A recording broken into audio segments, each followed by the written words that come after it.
สบายดีทุกคนมื้อนี้ขอยสิพาทุกคนมาเลาะตลาดนำกันนะทุกคนเด้อว่ามีหยังแหน่เนาะมาเบิ่งนำกันเลยเด้อทุกคนเด้อในท้องตลาดแห่งนี้ว่าสิมีหยังแหน่ตลาดเมืองหุ้นนะทุกคนเนาะนี่มันสิมีหมักไหม้เด้อทุกคนเด้อหมักส้มหมักมังกรและหมักพร้าวเนาะนี่ส่วนอันนี้ก็จะเป็นวัตถุดิบพวกเครื่องปรุงอาหารนี่แหละนะทุกคนเนาะอันนี้ก็จะเป็นพืชผักแล้วก็ปลานะทุกคนเนาะ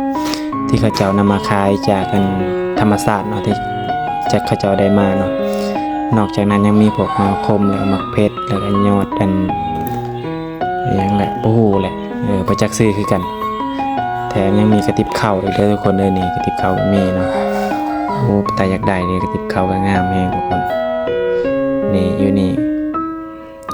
แล้วก็พังพุ่นก็จะแม่นเขาเจ้าขายพวกมะทั่วแล้วก็มะเขือแล้วก็พวกกันต้นหอมเนาะส่วนทางนี้ก็จะแม่นหมักมันหมดทุกคนเบิ่งซอยค่อยเนี่ยหมักมันแล้วก็หมักส้มเนาะแล้วก็มาแอปเปิ้ล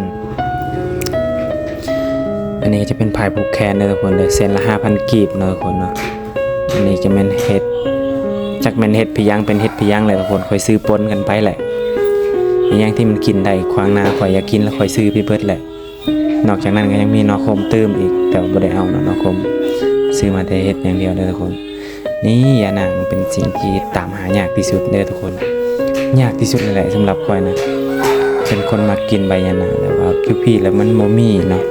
หายากแท้ยากหวานนี่หาก็เห็นอยู่นี่นะซาสิเห็นก็ต้องถามเขาเจ้าเด้อถามต่อๆไปเรื่อยๆเรื่อยๆจึงจะเห็นฮอดนี่นะแล้วก็จะมีใบมะกรูดในนึงมาขอน้ำเขาเจ้านะเขาเจ้าเลยแถมให้ก็ขอบใจหลายๆเด้อแม่ค่ะเอ้ยขอให้ขายดิบขายดีเนาะ โอ้ยเนาะมื้อหน้าสิกลับมาอุดหนุนใหม่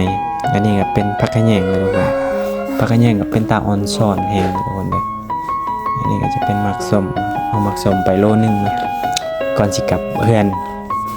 หมักส้มไปโลนึงเห็นมันปกติละ 35,000 แต่ว่าเราลดราคาให้เหลือ 30,000 เนาะเอาไปถุงนึงก็สิประมาณนั้นทุกคนก็สิกลับละพอเลยสำนี้เนาะทุกคนเนาะส่วนอันนี้จะเห็นมะม่วงต่ออีกกำลังอยากกินมะม่วงแต่เงินบ่พอละ